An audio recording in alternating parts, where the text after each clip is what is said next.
Okay, so to start this off, these are the two sides. We're going to take the frame, we're going to bring it over here to the side. We already know that they're the same height. And we bring it over here like this.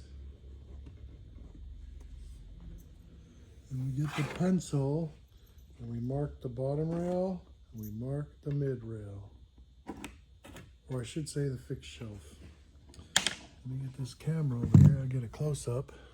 So this is where I marked that line, and this is where I marked that line. And this is so we can do the assembly. So we start out by putting the frame back, and I will video after I put this together.